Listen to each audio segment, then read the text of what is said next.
Pemerintah ingin menurunkan angka stunting. Sudahkah masyarakat siap? Kalau menurut Ibu, stunting itu apa sih, Bu? Yang pendek, gagal tumbuh gitu, kurus dan sering sakit-sakitan. Emang beneran ada di Indonesia? Kira-kira apa sih penyebab stunting? Soal turunan kali ya? Nasib deh kayaknya. Kurang gizi, kurang asih, kurang bersih. Kekurang pahaman menjadi cikal bakal kekurang kemampuan. Itulah susahnya menghapus stunting di Indonesia. Tak peduli dengan ekonomi, tak peduli hidup di kota atau desa. Stunting bukan cuma soal fisik, tapi juga tumbuh kembang otak anak kita. Stunting turut menurunkan imunitas, kecerdasan, produktivitas, dan lebih luas juga ekonomi dan kesejahteraan. Stunting merupakan gangguan tumbuh kembang yang bisa terjadi pada anak akibat kekurangan gizi kronis pada periode awal pertumbuhannya. Stunting memiliki gejala seperti postur anak lebih pendek dari usianya, proporsi tubuh cenderung normal tetapi anak tampak lebih muda atau kecil untuk usianya, berat badan rendah untuk anak seusianya, pertumbuhan tulang tertunda. Diperkirakan, 20% kasus stunting dimulai sejak dalam kandungan. Nah, penyebab stunting bisa terjadi karena adanya praktek pengasuhan yang tidak baik, terbatasnya layanan kesehatan termasuk layanan ANC atau Antenatal Care, postnatal dan pembelajaran dini yang berkualitas, kurangnya akses ke makanan bergizi, serta kurangnya akses ke air bersih dan sanitasi. Selain itu, stunting juga memiliki dampak pada jangka pendek dan jangka panjang seperti meningkatkan risiko kematian, lebih rentan terkena penyakit infeksi, risiko mengalami penurunan kemampuan intelektual dan produktivitas, terkena penyakit degeneratif atau penyakit jantung, diabetes, stroke, dan osteoporosis di masa mendatang. Tanpa nutrisi yang baik, seorang anak dapat mengalami kerusakan yang serius dan sering terjadi gangguan permanen pada perkembangan otak dan tubuh. Efek stunting akan berdampak seumur hidup dan dapat berlanjut dari satu generasi ke generasi berikutnya. Anak perempuan dengan kondisi stunting akan tumbuh menjadi ibu dengan nutrisi yang buruk, kemudian melahirkan bayi dengan gizi buruk.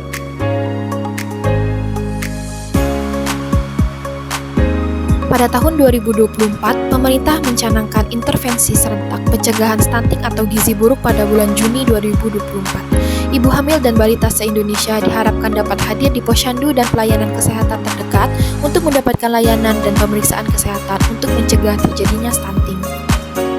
Dalam diskusi FMB 9 Rabu siang, Deputi Bidang Dukungan Kebijakan Pembangunan Manusia dan Pemerataan Pembangunan Sekretariat Wakil Presiden Suprayoga Hadi menjelaskan, Indonesia optimis dapat mencapai target prevalensi stunting atau gizi buruk pada anak balita sebesar 14% pada tahun 2024. Dukungan anggaran dan program lintas sektoral diharapkan mampu membuat penanganan stunting menjadi lebih efektif dan akurat. Jangan lupa, Indonesia itu sekarang menjadikan contoh global untuk penurunan stunting. Kita banyak ditetangin pertamu dari luar, atau kita diundang keluar untuk sharing our experience untuk menurunin stunting. Jadi, kalau kelihatannya kita masih optimis, ya karena global juga akan belajar dari kita dan sebagainya. Apa yang sudah kita lakukan sebenarnya sudah baik, tinggal kita optimalkan.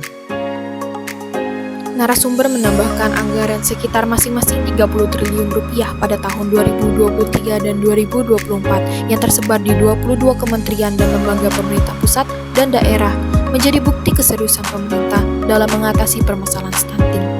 Dalam kesempatan yang sama, Direktur Jenderal Kesehatan Masyarakat Kementerian Kesehatan Republik Indonesia, Maria Endang Sumiwi, menambahkan untuk mencapai target angka prevalensi stunting sebesar 14%, dibutuhkan kolaborasi berbagai pihak, baik masyarakat, pemerintah, dan seluruh stakeholder terkait.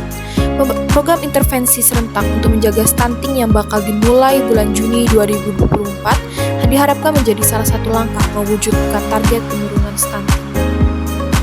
Berdasarkan data Kementerian Kesehatan, angka prevalensi stunting di Indonesia terus mengalami penurunan. Pada tahun 2021, angka prevalensi stunting masih berada di angka 24,4% dan turun menjadi 21,6% di tahun 2022. Pada tahun 2024 ini, pemerintah berambisi untuk menurunkan angka gizi buruk pada anak-anak tersebut menjadi sebesar 14%.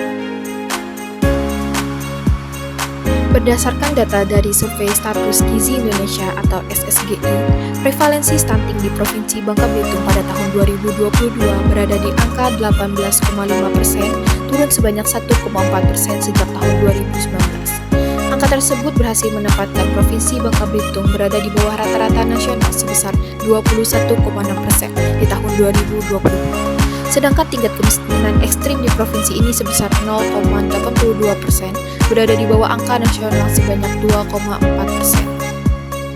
Karena cegah stunting itu penting, saatnya peduli ABCDE bebas stunting. Aktif minum tablet penambah darah, Bumil teratur periksa kehamilan, cukupi kebutuhan protein hewani, datang ke posyandu setiap bulan, ukur panjang badan, timbang berat badan, imunisasi, eksklusif ASI, 6 bulan dan lanjutannya. Dengan pola hidup sehat, gizi seimbang ditambah suplemen tambah darah atau tablet FE sejak remaja, menjaga kesehatan fisik, emosi, dan gizi seimbang saat hamil. Tak lupa untuk rajin periksa kehamilan dan beri stimulasi pada janin, berikan ASI eksklusif, pengasuhan ASI asuh, gizi seimbang, dan pantau tumbuh kembang anak. Dengan memberikan nutrisi dan pengasuhan yang tepat pada 1000 hari pertama kehidupan, anak Indonesia akan menjadi generasi emas yang bebas stunting. Kebijakan pemerintah dalam menghadapi masalah stunting di Bangka Belitung. Yang pertama, strategi program percepatan penurunan stunting di Provinsi Kepulauan Bangka Belitung yang telah dilakukan oleh Bapeda, di antaranya pembentukan tim penurunan percepatan penurunan stunting TPPS tingkat provinsi. Tim ini dibentuk berdasarkan SK Gubernur Kepulauan Bangka Belitung nomor 184.44-51-Bapeda-2022 tentang pembentukan tim pelaksana percepatan penurunan stunting Provinsi Kepulauan Bangka Belitung.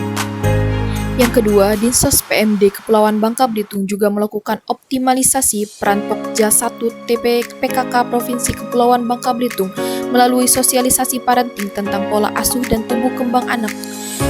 Optimalisasi peran Pokja 4 TP PKK Provinsi Kepulauan Bangka Belitung dalam sosialisasi stunting dan lomba vlog stunting, pelaksanaan lomba kesatuan gerak PKK KB Kesehatan atau pelaksanaan penilaian dalam rangka Hari Kesatuan Gerak PKK KB Kesehatan, yakni lomba posyandu, lomba PHBS, LBS, dan PKK KB Kesehatan. Pemberian makanan tambahan berbasis pangan lokal bagi balita stunting di 7 kabupaten kota, 700 balita kabupaten atau kota, dan di 105 orang ibu hamil atau menyusui, serta melakukan rapat koordinasi Pokjana Posyandu Kepulauan Bangka Belitung dan pembinaan.